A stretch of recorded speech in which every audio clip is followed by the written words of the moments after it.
오늘 함께 읽을 말씀은 마가복음 16장 19절에서 20절 말씀입니다. 같이 한번 읽겠습니다. 네, 화면을 보셔도 좋습니다. 네, 마가복음 16장 19절에서 20절 말씀입니다. 같이 합독하시겠습니다. 주 예수께서 말씀을 마치신 후에 하늘로 올려지사 하나님 우편에 앉으시느니라. 제자들이 나가 두루 전파할세 주께서 함께 역사사 그 따르는 표적으로 말씀을 확실히 증언하시니라. 아멘.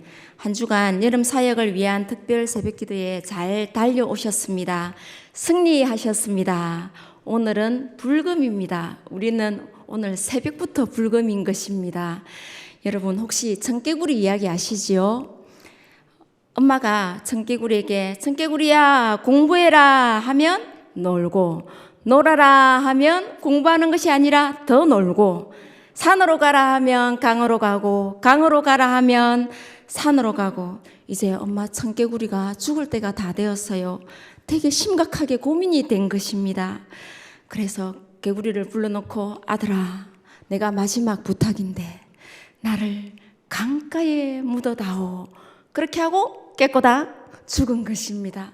이제 청개구리는 땅을 치고 통곡을 했습니다. 뒤늦게 처리된 청개구리는 엄마의 말씀을 이전처럼 청개구리처럼 이렇게 반대로 하는 것이 아니라 정말 산에 묻어야 되는 것이 아니라 강에 묻고 말았던 것입니다. 그래서 지금까지 비가 오면 개굴개굴 와 우리 엄마 떠내려간다 개굴개굴 굴개굴개 이렇게 지금도 울고 있는 것입니다. 우리는 하나님을 기쁘시게 하기를 원합니다. 우리는 예수님을 닮아야 합니다. 우리의 신앙생활은 물론이고 모든 면에서 예수님을 닮아야 합니다. 여러분, 구약이 중요합니까? 신약이 중요합니까? 그걸 말이라고 하나 다 중요하지, 그죠? 그렇지만 하나님의 말씀이 다 소중하지만 굳이 말하자면 구약은 그림자이고 신약은 실체입니다. 신약에서 가장 중요한 말씀은 무엇일까요? 바로 사복음서입니다. 그 중에서 친히 하신 말씀 중에서 가장 중요한 것은 유언이라고 할 수 있습니다. 예수님은 어떤 사역을 하셨는지, 그리고 우리에게 어떤 부탁을 하셨는지 이 유언과 직결됩니다. 청개구리도 유언을 지키는데 주님께서 다시 오겠다고 약속한 시점이 거의 다가가지 않습니까? 주님 오시는 발자국 소리가 우리 귀에 가까이 들리지 않습니까? 몇 년 안에, 아니 내일 당장이라도 주님이 오시는다 해도 전혀 이상하지 않는 시대에 우리는 살아가고 있습니다. 그런데 우리는 과연 유언을 지키고 있습니까? 우리를 한번 돌아보는 시간이 되면 좋겠습니다. 유언을 지키는 것이 하나님을 기쁘시게 하는 것입니다. 그러면 예수님은 제일 먼저 무슨 사역을 하셨습니까? 마태복음 10장 1절 말씀 같이 선포하겠습니다. 예수께서 그의 12 제자를 부르사 그 더러운 귀신을 쫓아내며 모든 병과 모든 약한 것을 고치는 권능을 주시니라. 예수님께서는 사역하실 때 누구를 부르셨습니까? 예수님 주변에는 늘 떡을 얻어먹고 병을 고치고 귀신도 내어 쫓아주고 하니까 허다한 무리들이 있었습니다. 그런데 예수님은 허다한 무리를 제자로 삼으시는 것이 아니라 제자를 부르시고 제자 삼는 사역으로 사역을 시작하셨습니다. 그러면 무리와 제자는 어떻게 다를까요? 그 다음 말씀 마가복음 3장 14절 제가 읽어보겠습니다. 화 있을진저 외식하는 서기관들과 바리새인들이여, 너희는 과연 교인 한 사람을 얻기 위하여 바다와 육지를 두루 다니다가 생기면 너희보다 배나 더 지옥 자식이 되게 하는도다 기록하고 있습니다. 너무 놀라운 말씀이지 않습니까? 교인이라고 기록되어 있습니다. 그러면 무리와 교인은 어떤 사람입니까? 자기 리더와 자기 생각에 맞으면 순종하고 자기 생각이 다르면 불평하고 불만하고 요즘 표현으로 하면은 문자 씹고 전화 씹고 떠나가는 것입니다. 그러면 잘못하면 구원을 잃어버릴 수도 있습니다. 싸우고 다투고 불평하고 불만하면 교인이 되어서 지옥 자식이 될 수도 있다는 말씀입니다. 우리는 예수님께서는 교인 데리고 사역한 것이 아니라 제자를 데리고 사역하신 것입니다. 우리는 하나님의 꿈이 나의 비전이 되기를 원합니다. 정말 예수님의 심장 속에 교회를 향한 꿈이 무엇이었을까요? 비전이라는 말은 우리가 집에서 텔레비전을 틀면 방송국에서 송출하는 그 모습이 그대로 우리 집에 나오지 않습니까? 그러면 예수님의 비전이 무엇입니까? 다음 말씀 보시면 마태복음 16장 18절 제가 색깔 있는 것만 읽어보겠습니다. 내가 이 반석 위에 내 교회를 세우리니 음부의 권세가 이기지 못하리라. 예수님은 그 마음속에 음부의 권세가 이기지 못하는 교회를 세우는 것이 비전이었습니다. 우리가 혹시 사역을 하다가 보면 싸우고 다툴 수도 있습니다. 생각이 다를 수도 있습니다. 그런데 그때 불평하고 불만하면 음부의 권세가 이기는 교회입니까? 음부의 권세를 이기는 교회입니까? 음부의 권세가 역사하는 교회입니까? 우리의 가정도 마찬가지입니다. 오늘 가정이 천국 되는 비결을 제가 알려드리겠습니다.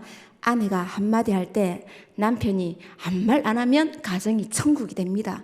그런데 거기다가 니는 먹고 나는 어떻고 한마디 얹었다 하면 가정의 불화가 시작되지 않습니까? 리더의 말 위에 말을 얹지 않는 것이 천국을 음부의 권세가 이기지 못하는 교회와 가정을 지키는 길입니다. 그러면 또 예수님의 또 다른 비전은 무엇일까요? 마태복음 4장 19절에 보면 말씀하시되 나를 따라오라 내가 너희를 사람을 낚는 어부가 되게 하리라 말씀하셨습니다. 제자는 사람을 낚는 어부입니다. 사람을 낚는 어부가 되려면 어떻게 해야 합니까? 주님을 따라가야 됩니다. 어떻게 주님을 따라갑니까? 마태복음 16장 24절 누구든지 나를 따라오려거든 자기를 부인하고 자기 십자가를 지고 나를 따를 것이니라 말씀하셨습니다. 자기를 부인하고 자기 부인과 같이 가야 된다는 말씀일까요? 사모님 같이 가시죠. 이렇게 해야 됩니까? 그게 아니지 않습니까? 자기 죽음 무엇입니까? 우리는 죽었다가 살았다가 또 내일 되면 또 죽었다가 또 살아났다가 이렇게 반복합니까? 자기 죽음이 뭘까요? 빌립보서 2장 8절 말씀에 보면 사람의 모양으로 나타나사 자기를 낮추시고 죽기까지 복종하셨으니 곧 십자가에 죽으심이라. 복종이 곧 십자가의 죽음입니다. 자기의 죽음은 복종인 것입니다. 그래서 제자는 자기 마음에 들면 자기 생각과 맞으면 순종하고 자기 생각과 안 맞으면 복종하는 것이 제자입니다. 리더의 말 위에 말을 얹지 않는 것이 제자입니다. 말은 우리 속에 있으면 생각이고 입 밖으로 나오면 말입니다. 그래서 말과 생각은 동일합니다. 복종은 리더의 생각 위에 생각을 얹지 않는 것이 복종인 것입니다. 그런데 복종이 잘 됩니까? 잘 안 되죠. 이해하려고 하면 잘 안 됩니다. 복종은 자기 죽음은 자기 부인은 결단하는 것입니다. 제자는 입으로 오케이. 그런데 속으로 공시랑 그러니까 행동이 했다 안 했다 했다 안 했다 이렇게 세모가 되는 것입니다. 그런데 자기 부인이 된 올바른 제자는 마음으로 입으로 오케이 마음으로도 오케이 행동으로는 즉각 순종이 나가는 사람이 자기 부인이 된 자기 죽음이 된 그런 올바른 제자인 것입니다. 예수님께서 제자 삼는 목적이 무엇이었습니까? 마가복음 3장 14절에 이에 12를 세우셨으니 이는 자기와 함께 있게 하시고 또 보내사 전도도 하며 말씀하고 있습니다. 이는 이 말은 왜냐하면 이 말입니다. 이에 12를 세우셨으니 왜냐하면 왜 제자를 삼았을까요? 전도하려고 삼았죠. 영혼 구원하려고 삼았죠. 그런데 아닙니다. 그보다 더 중요한 것이 먼저 있습니다. 앞에 있는 말씀이 자기와 함께 있게 하시기 위해서 제자를 삼은 것입니다. 함께 있다는 것은 부족해도 버리면 안 됩니다. 함께 한다는 것은 몸과 마음이 비전이 함께 한다는 것입니다. 어디까지 함께 해야 될까요? 언제까지 함께 해야 될까요? 천국 보좌까지 우리는 함께 해야 하는 것이 올바른 제자입니다. 이번 여름 내가 먼저 올바른 제자가 되고 보좌까지 함께 갈 올바른 제자를 세우는 여름 사역 되기를 축복합니다. 예수님의 목적은 함께 있는 사람을 니는 내 제자다 콜링한 것입니다. 껍데기 제자가 아니고 진짜 함께 있는 보좌까지 함께 갈 제자. 예수님의 메인 비전은 제자가 아닙니다. 함께 하는 것입니다. 우리 목표이기 이전에 가룟 유다가 빠지고 맏대아를 뽑을 때도 우리와 함께 있던 맏대아를 뽑았던 것입니다. 우리 목표는 그래서 제자 삼아야 한다는 것이 아니라 그보다 더 앞선 함께하는 사람이 되어야 된다는 것입니다. 그러면 우리는 예수님이 하신 것처럼 제자 삼는 사역을 먼저 해야 됩니다. 여러분 비행기가 있죠. 비행기가 공항에 가면 두 날개를 쫙 이렇게 펼치고 있는 것입니다. 그런데 한쪽 날개가 제자 삼는 사역인 것입니다. 비행기는 교통수단 중에서 가장 빠르게, 가장 멀리, 가장 많은 사람을 파워 있게 사역합니다. 비행기처럼 예수님께서는 우리를 하나님 나라의 차원의 사역을 감당하기를 원하십니다. 그런데 한쪽 날개가 있으면 어떻습니까? 제가 한쪽 날개가 떨어진 잠자리를 본 적이 있는데 혼자서 뱅글뱅글 돌고 있더라고요. 그래서 한쪽 날개만 있으면 그 자리에서 제자리에서 빙글빙글 돌고 하나님 나라의 차원, 하나님이 이 교회에 맡기신 그 사역을 감당하기 힘들다는 것입니다. 그러면 두 번째 사역은 무엇일까요? 누가복음 13장 32절 말씀입니다. 이르시되 너희는 가서 저 여우에게 이르되 오늘과 내일은 내가 귀신을 쫓아내며 병을 고치다가 제3일에는 완전하여 지리라 하셨습니다. 두 번째 날개는 병 고치고 귀신 쫓는 사역입니다. 예수님께서는 십자가 지시기 전까지 귀신 쫓고 병 고치는 사역을 하셨습니다. 우리는 어떻게 주님을 따라가야 할까요? 마가복음 16장 15절에서 20절 다 읽으면 좋겠지만 시간 관계상 17절부터 같이 선포하겠습니다. 믿는 자들에게는 이런 표적이 따르리니 곧 그들이 내 이름으로 귀신을 쫓아내며 새 방언을 말하며 뱀을 집어 올리며 무슨 독을 마실지라도 해를 받지 아니하며 병든 사람에게 손을 얹은즉 나으리라 하시더라. 제자들이 두루 나가 전파할세 주께서 함께 역사하사 그 따르는 표적으로 말씀을 확실히 증언하시니라. 믿는 자들에게 무엇이 따른다고 말씀하셨나요? 표적이라고 했습니다. 그러면 표적이 무엇일까요? 병 고치고 귀신 쫓는 것입니다. 마태복음 10장 1절에도 더러운 귀신을 쫓아내며 모든 병과 모든 약한 것을 고치는 권능을 우리에게 주셨습니다. 누가복음 1장에도 모든 귀신을 제어하며 병을 고치는 능력과 권위를 주셨다고 하셨습니다. 그런데 이 표적이 어떨 때 나타날까요? 20절 말씀에 제자들이 두루 나가 전파할세, 제자들이 나가서 전도할 때 강력하게 나타나는 것입니다. 다음 사진을 한번 보시면 창원중앙역 앞에서 제가 주일 아침에 기차를 타고 왔다가 택시를 탔습니다. 근데 저 택시가 자주 있었어요. 그 운전석 뒤쪽에 뭐가 붙어서 있죠. 신천지에서 붙인 것이었습니다. 그래서 제가 깜짝 놀래가지고 기사님 저거 좀 떼면 안 될까요? 그러니까 이거 달고 있으면 매달 2만 원씩 신천지에서 꽂아준다고 했습니다.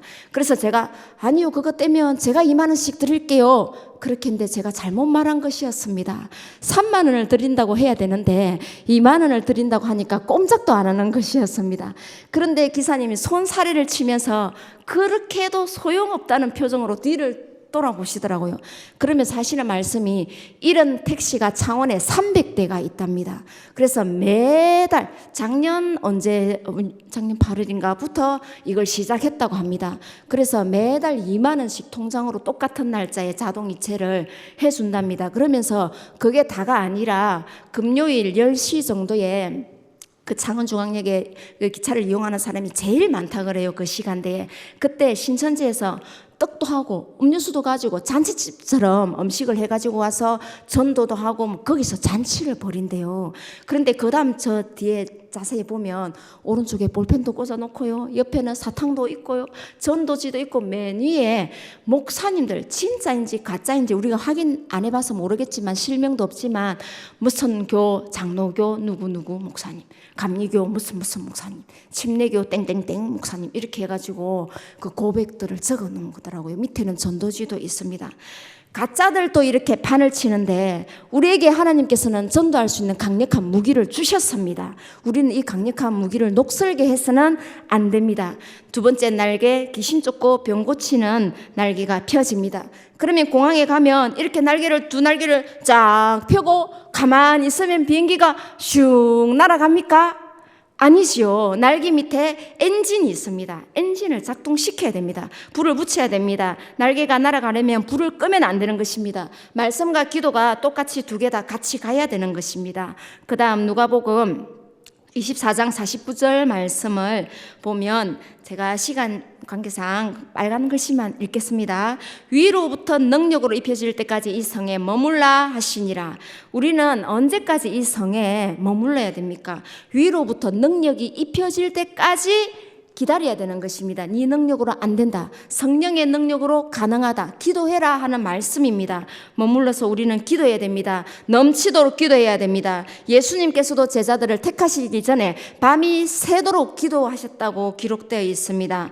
그러면 우리는 이 예수님을 어떻게 따라가야 될까요? 마태복음 26장 40절 보면 1시간도 이렇게 깨어 있을 수 없더냐라고 말씀하셨습니다. 이 1시간 기도는 우리가 시험에 들지 않게 기도하는 시간 분량입니다. 초신자도 교회에 등록하면 1시간 기도 훈련을 해야 되는 것입니다. 그러면 우리는 사역자로서 사역을 감당하기 위해서 1시간보다는 조금 더 해야 되는 것입니다.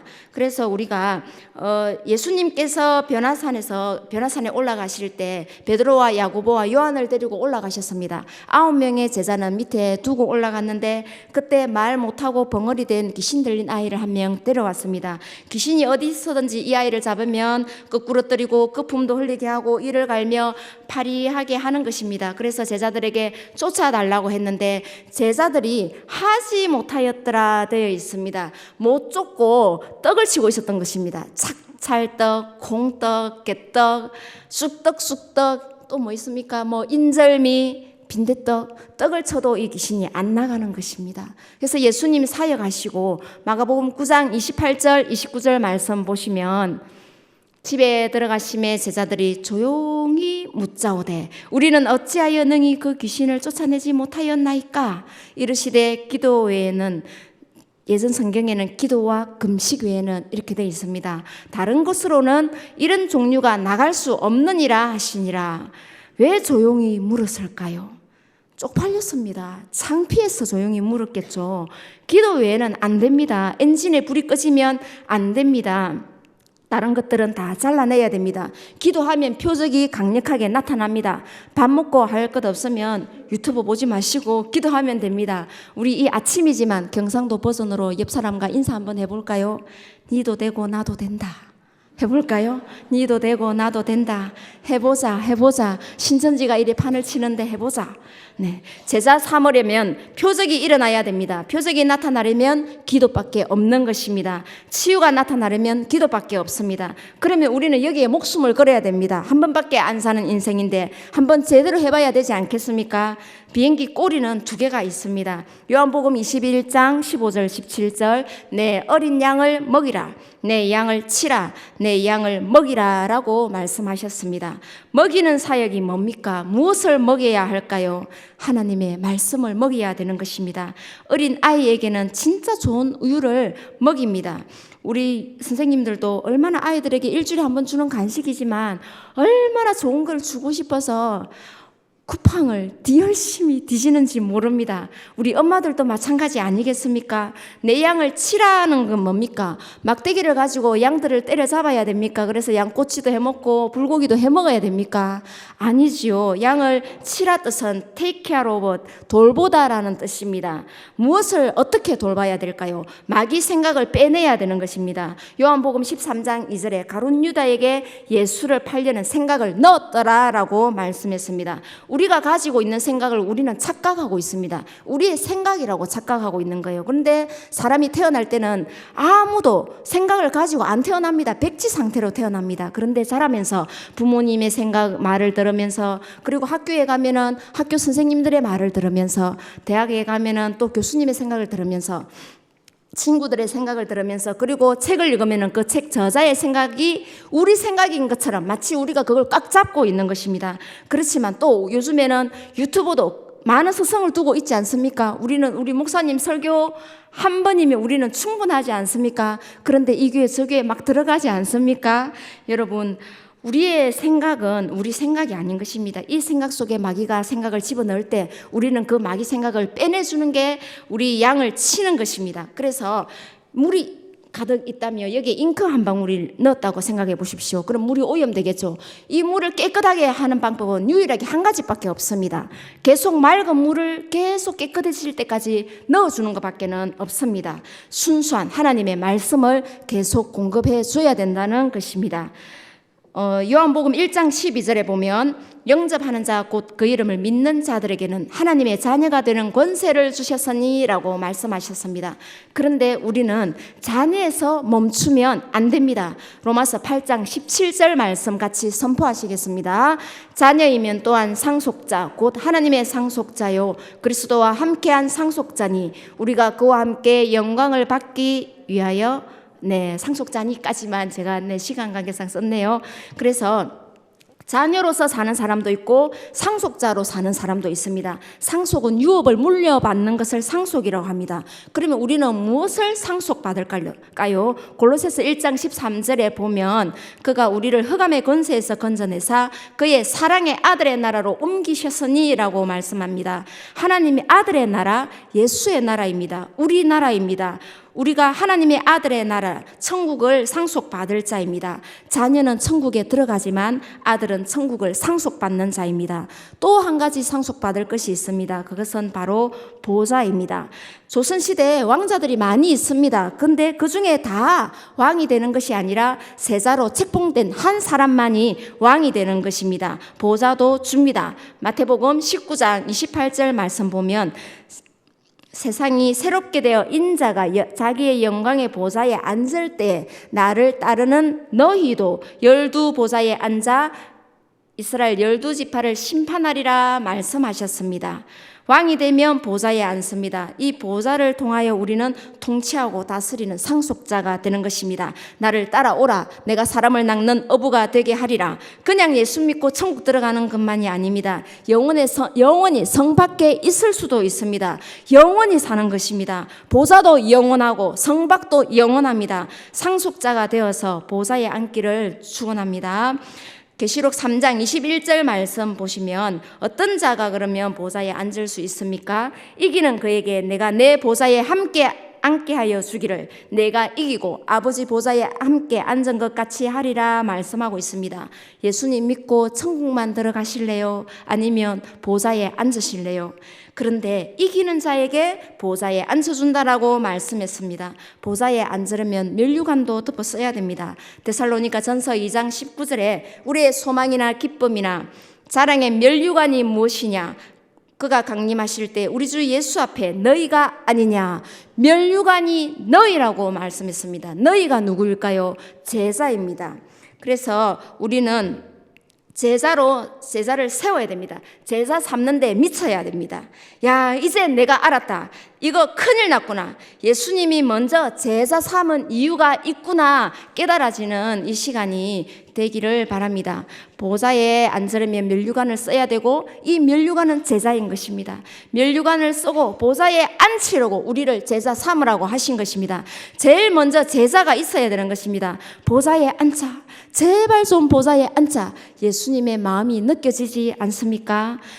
마무리하겠습니다. 마태복음 28장 19절에서 20절 그러므로 너희는 가서 모든 민족을 제자로 삼아 아버지와 아들과 성령의 이름으로 세례를 베풀고 내가 너희에게 분부한 모든 것을 가르쳐 지키게 하라.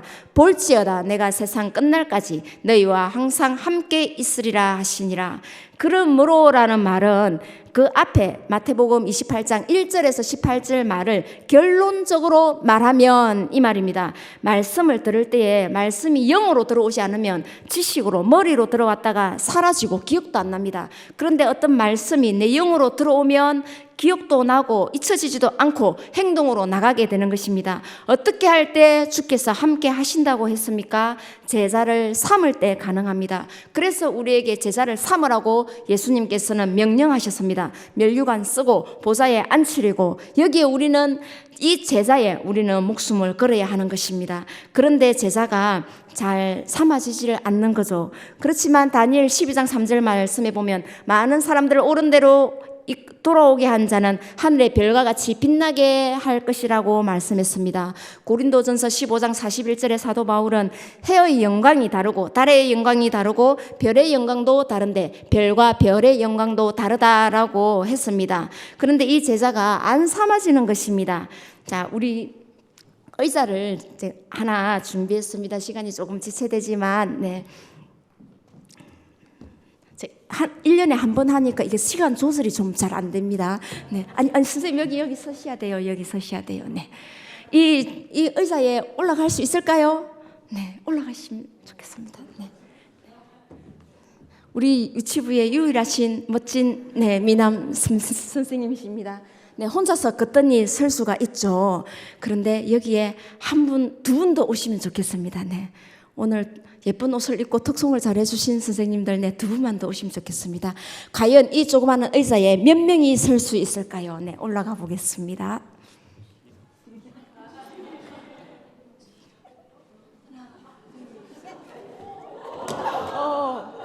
올라가기는 가시만, 네. 네, 됐습니다. 네, 들어오세요. 네. 올라가기는 같지만 끝내 무너지고 마는 것입니다. 여러분, 그런데 시간이 있으면 다 올라오라 하시면 좋겠지만 오늘 참여하신, 오늘 기도에 나오신 모든 성도님들 이 강단 위에 다 올라올 수 있을까요? 다 올라올 수 있겠죠. 자, 하나님은 우리 누구에게나 강점도 주시고 약점도 주셨습니다. 그런데 강점은 살리고 약점은 보완해야 되는 것입니다. 사역을 감당할 때 자신의 약점만큼만 감당할 수가 있는 것입니다. 예수님의 성품이 우리의 인격이 되기를 원하지 않습니까? 성령님의 능력이 우리의 권능이 되기를 바라지 않습니까? 그런데 이 의자만큼 나의 능력이, 나의 성품이 이 의자 사이즈라면은 이것밖에 감당 못하는 것입니다. 그런데 우리가 성품이, 우리의 능력이 이 강단만큼 준비될 때 우리는 이 엄청난 사역을 감당할 수가 있는 것입니다. 그래서 사도 바울은 그 가말리엘 문화생도 중에 공부를 너무 많이 해서 머리가 홀라당 다 벗겨지지 않았습니까? 그리고 열심히 특심이 있었고 대제사장 공문을 가지고 가던 중에 다메섹 도상에서 하나님을 만나게 됩니다. 3일 엔카운터에 들어가게 됩니다.